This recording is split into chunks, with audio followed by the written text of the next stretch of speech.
Your opening thoughts tonight, Chris? Yeah, look, the first thing I would say, and it's been on my mind, in the football world with Diogo Jota, it's just worth mentioning our club is with that family and understanding how their world's been turned upside down. The whole footballing community in Portugal and Liverpool, we stand with them, and we are really fortunate to do what we do and have our health, and we are just with that family in that tragedy. On tonight's game, it's I'm proud of the way the team fought and stuck with it. However, like I tell them, our challenge is going to be to continue to get good at the things that win you games, and good at getting better at avoiding the things that can cost you games.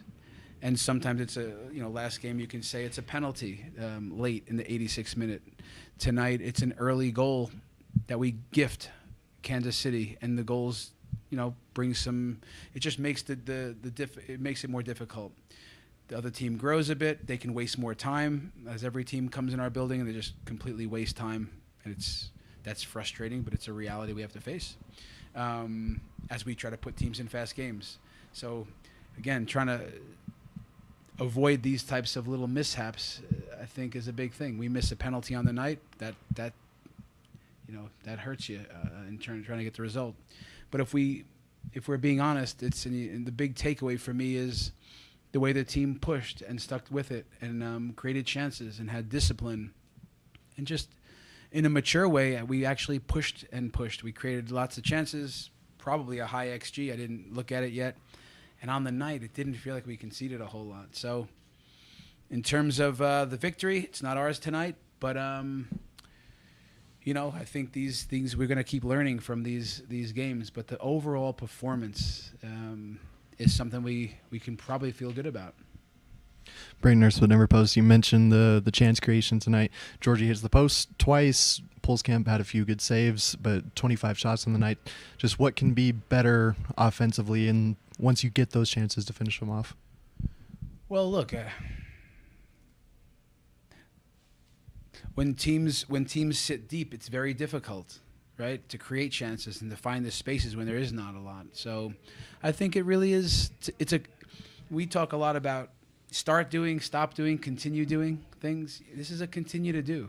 So if you had 25 shots in a high XG, it's probably keep doing that. It's in terms of the offense, the margins are close. I think we created a lot of chances. So I'd say let's continue to do that stuff. I think there's little things as we're chasing it at the end. If we could have a little more discipline to have the width, and we can talk about little tactical things, but overall, in terms of creating chances, I think we to continue to do for our offense.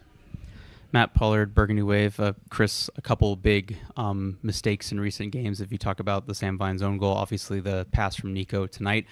They're professionals. They know a lot about soccer. Sam knows don't commit an own goal. Nico knows, in hindsight, probably that pass should be dealt with. So on some level, I can understand where you don't need to say the quiet part out loud because they know that. But how do you kind of have a coachable moment in there particularly for a team that's full of young players who maybe need confidence in some of those difficult moments? Yeah, look, when you coach a young team, it's helpful if you have a patient coach and organization, and we all do. We understand that there's a curve that happens and it doesn't come right away, but we don't play the blame game around here, and it's never one moment or play, whether it's New England or tonight. So there's lots of moments we can do a little bit better, and I think the message to our team and my team is we think there's room. I talk about just like a belt, just one or two more notches to tighten the grip in almost everything we do. It's this idea of the marginal gains, 1% better at everything, and that the collective and the sum of all that makes the difference. And I think that's where we're at.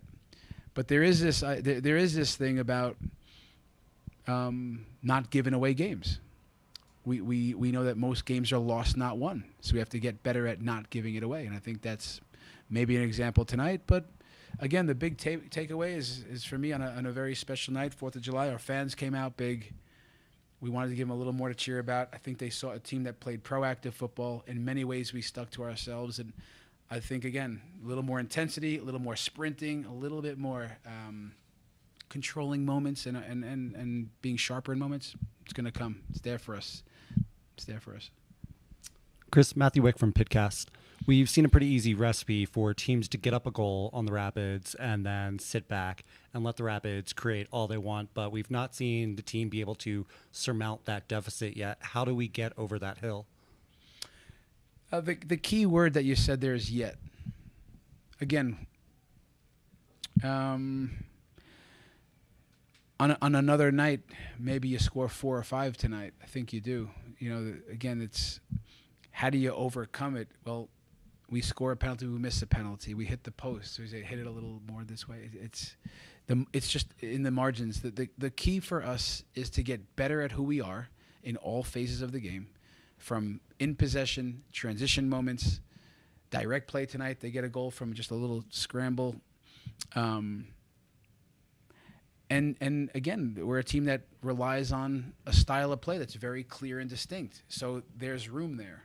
So again, sprinting, more intensity, more verticality.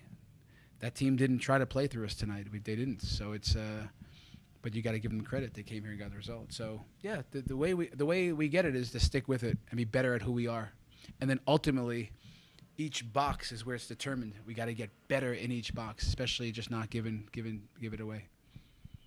What have you liked from Connor in training the last few weeks, and what did you like about him matchup-wise overall tonight? Yeah, look, it's really what I've liked from Connor in a year and a half. I value the player, and I appreciate the player. We just have chosen to go with Oliver and Josh in a lot of the games, but what we really appreciate in Connor Ronan's game is what you saw tonight, that if we think we're going to have the ball more and have a team's going to sit back, which we thought we could push them back at home on this night, that a guy that is clever on the ball, can see forward passes, his range of passing, you see how many balls he played behind, chance creation, he progresses the ball among the best in our team. And some days set up more for transition games, and we choose different types of profiles and sixes. The key is that the best part is that we have different profiles that we can lean on, and I think Connor did a lot for the team tonight and himself, if I'm being honest. So I thought he had a great game. Chris, can you talk about the choice to pull Ted off for Cole and then your usage of Cole kind of like a chess piece, left, right, center? Yeah, look, before the game, we got to think about, are we starting Cole in some positions? So at 2-0 with a sold-out crowd, you decide, do you want to keep going the way you're going, or do you want to spark it with energetic guys that have goals in them, fresh, hungry? And that was the decision. So that was it. It's not anti-coup. It's just get Cole Bassett going. And at that stage, both sixes were, I thought, important in the moment, and Calvin Harris was still dangerous. We have time for just 2 more here, Coach. Chris, 2 penalties, 1 tonight. Georgie misses it a couple inches away, and then Hoffa takes the second one. How much of that are you leaving up to the players to discuss and decide amongst them on the field, or are you coaching that in terms of deciding who's taking penalties? Yeah, Georgie has been a guy who has scored a lot of penalties for us, and so has Hoffa. So those are the 2 guys that we that practice that in training. Georgie would be the one that stepped up initially, and Hoffa's that second. We do talk about it, and we make the decision ahead of time. And as much as you pre-plan that, there's different moments that different guys, those 2 guys can, whether it's confidence or certain feeling a guy's having. So yeah, it kind of went as planned. It's the 1-2 punch there. Chris, this is the first game we've seen Nico maybe make some decisions he'd like to have back. With Zach getting healthy and returning to training soon, what's the goalkeeper position going to look like going forward? Well, Zach's our he's been our number 1, and that's his position. Nothing's ever a given around here. You got to earn it. But I think Zach has left off in a good way, and is going to come back in a good way. When that is, not quite sure. It's getting close, and Nico has been tremendous for us. So if you added up all the good things he's done, and how much he has saved us, there's going to be moments that get away. But I'm not even sure if you look closely at it. Did everything else around him execute? We had a plan of which way we're going to build out of the back on goal kicks. So I got to look closer at that. But if Nico Hansen's name comes, I think we're going to say just pretty much be in awe of how he has stepped in and delivered for us. He's been amazing. That's it for Chris Armas. All right, guys. Thank you.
Yeah, I feel like more than anything we have to let the fans down. This is such an awesome event that the club puts on. The people always turn out. Everything about the production of this match on the 4th, since my time here, has been one of my favorite fixtures. And to get to play tonight, I thanked Reggie after the result in New England for the timing of that, and just disappointed. It's obviously you look at the stats. It's a convincing game. The way our attack generates chances, and the way that the game goes. Obviously, very difficult to go down early on a mistake, and and I feel like I hold my hand up on the second goal. There's oftentimes you don't really.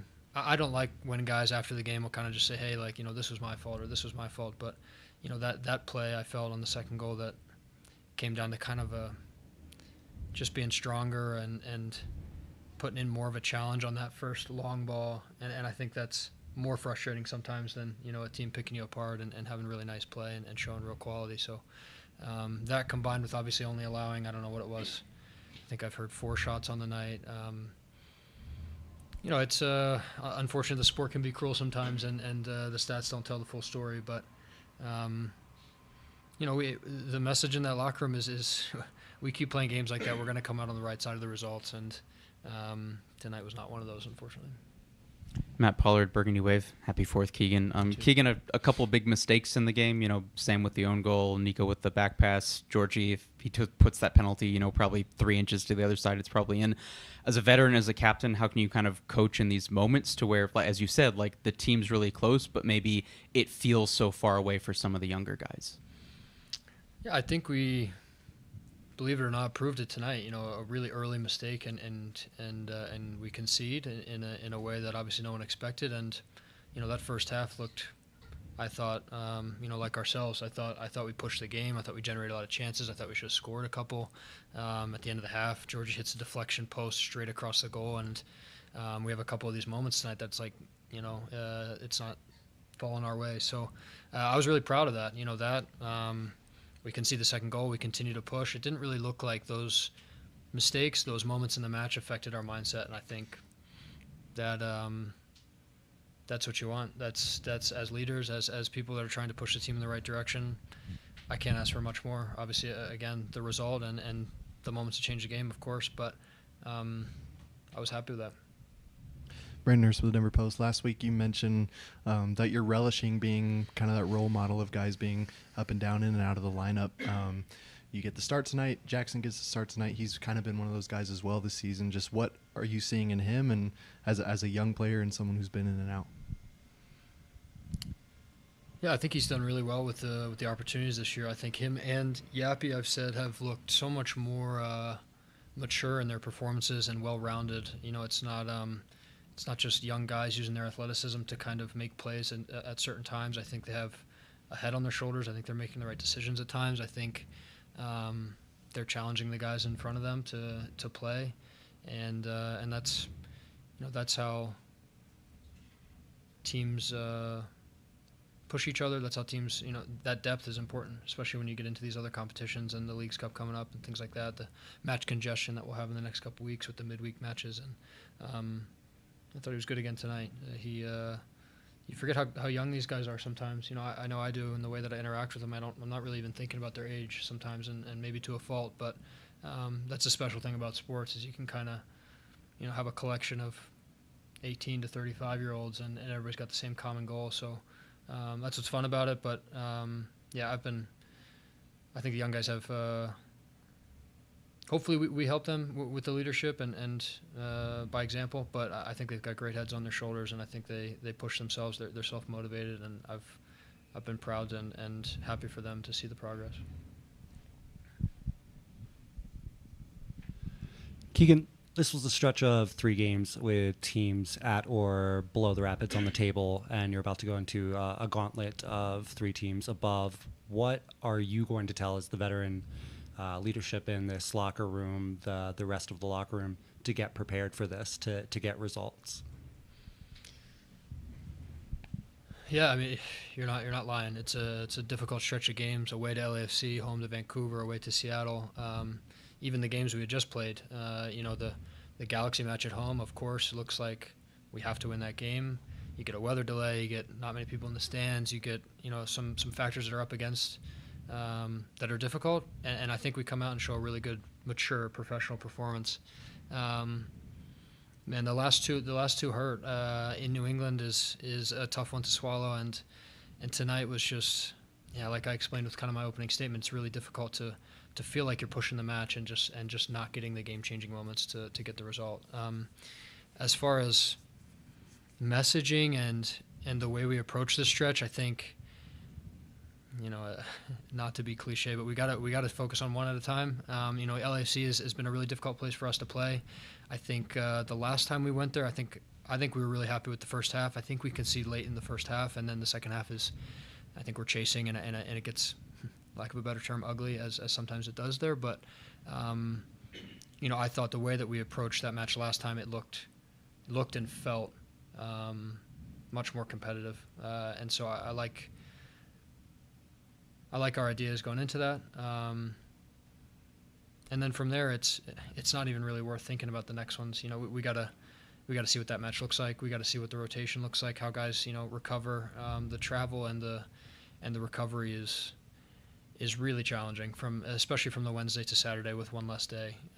You get back 3 a.m. on the Wednesday, you've got an off day or a recovery day the next day, then it's 2 days after the game where guys usually feel worse after playing 90 minutes. Now you got to train because it's the day before the game. It's really tough, and this is where the depth that I talked about. If we can get guys pushing each other from a couple at each spot, those are the best teams. You look at the teams at the top of the league; they've got guys pushing each other. They can rotate. They can still look like themselves. Wednesday, Saturday. So it'll be hard. I'm not shying away from that, but